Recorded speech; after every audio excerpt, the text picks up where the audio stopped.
His Excellency, tunakusabai na kutoa kongole zetu kwako binafsi. No. There's no bad person. There's no bad person in this republic. You are not go to charge. You don't have the ability, you don't have the capacity, and you don't have the regulator to charge.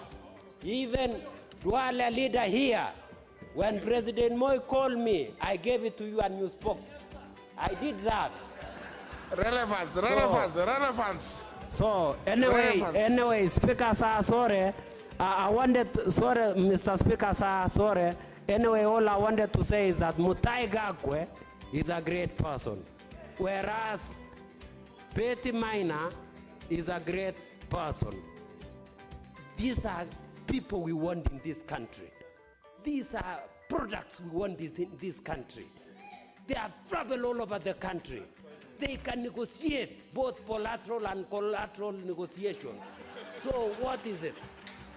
They are very good in engagement.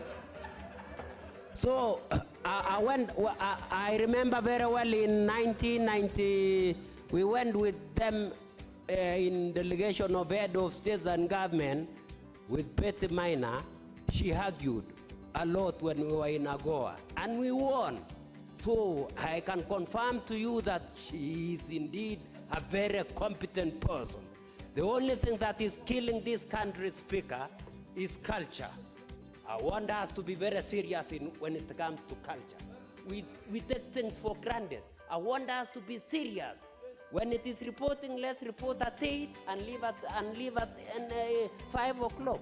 When it is parliament, let's participate fully and dedicate ourselves. Let's have commitment. Let's have consistency. Let's have competence. And let's have discipline. And let's have the energy. And let's be God-fearing people. And I want us to tolerate each other. Let's tolerate each other. Let's forgive each other. And let's leave any part of this country. Kenya belongs to all of us. Kenya is one country, we are one nation, and we are one people.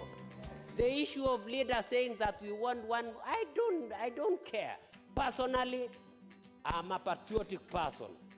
So therefore, I don't belong to these small, I'm above those. I belong to patriotism, Bwana leader. So therefore, in future, there is only one 5-star general, that is Uhuru Kenyatta, and we are all of us loyal to him. And this is his time. Don't talk about anything. Let's do development. When it comes to politics, 2022 will come. And let me tell you finally, Speaker sir, that leadership comes from God. Leadership, you cannot, if God says you are going to be a president, Speaker sir, you will be a leader. So about leadership, it's a calling from God. So in realization of calling from God, we are actually thought to have been those who are against this motion. If a vote were to be carried out at that particular time, those supporting the gender bill would have been less. But right now, I'm joined by Ainab Koi, Member of Parliament, William Chep, in Wasingishu County, that is William Chepkut. And I want to know what led to what happened yesterday. Actually, it is being read as a flop. Moving it from yesterday, despite the lobbying that has been there, is actually being seen as a flop. What was wrong with this bill? Why will you not pass it? First of all, me, I'm a very objective member of parliament, very constructive and very moderate. The biggest problem was nomination criteria. We want Article 118 of our Constitution be followed fully. We want public access and public participation. In the nomination criteria, I want church elders, I want youth, women, and persons with disabilities be involved. And I want them to be nominated. I don't want people who are in Nairobi to be nominated. I want people in my own constituency benefit, and I want them to represent our own people in the National Assembly. When you're saying that people in Nairobi, and one of your members of parliament, when he stood, actually said that people in Nairobi and added a word like slay queens, are these the kind of people that you're talking about when you're saying people in Nairobi? Anyway, all I'm saying, people in Nairobi, be it slay queens, just what you said, we want our local people be nominated. We want church elders, we want opinion leaders, we want youth, and we want women and people with disabilities according to the constitution of this country. Now, then before I let you go, there is this other proposal by Turkana South Member of Parliament James Lomenen, and he's proposing that we do away with Article 81B of the Constitution. It is something that is still at the draft stage, but he's saying that we remove that article that is requiring us to have at least 2/3 gender in every elective body or even at any public body. What do you think of it?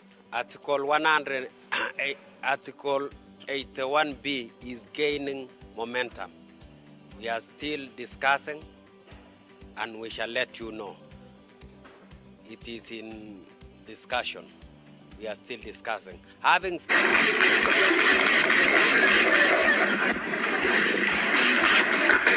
Tumsifu Yesu Kristo. Salamiane hewani, tumsifu Yesu Kristo. Your Grace, Bishop Mengich, na Your Grace, Bishop Crowley, na fathers wote wa Catholic, tumsifu Yesu Kristo. Mungu ni moja. Nataka kukanusha sana yenye His Excellency Mandago amesema. Kuga yangu alikuwa akiitwa Chago Bundatich, Mkatoliki number 1. Sasa mimi ni nani nisikue Katoliki? Mimi ni nani nisikue AIC? Mimi ni nani nisikue Reformed Church of East Africa? Ulisa Songo, wewe ulikuwa mdogo sana. Tulikuwa na yeye philosopher, alikuwa Reformed Church of East Africa. Sasa Mandago na Grace Bishop Kimengi, kama umeamini Mungu, ni nini na kuacha na mimi naamini Mungu? Nikiamini Mungu kwa Catholic iko problem, iko makosa. So ni nini na kuwasha? Anyway, I'm saying in a light touch, Bishop, nimekuja tu Harambee. Kalenjin wanasema yebogemuli yagobo. So when it comes to loyalty, members of parliament and senators, I'm the benchmark of loyalty.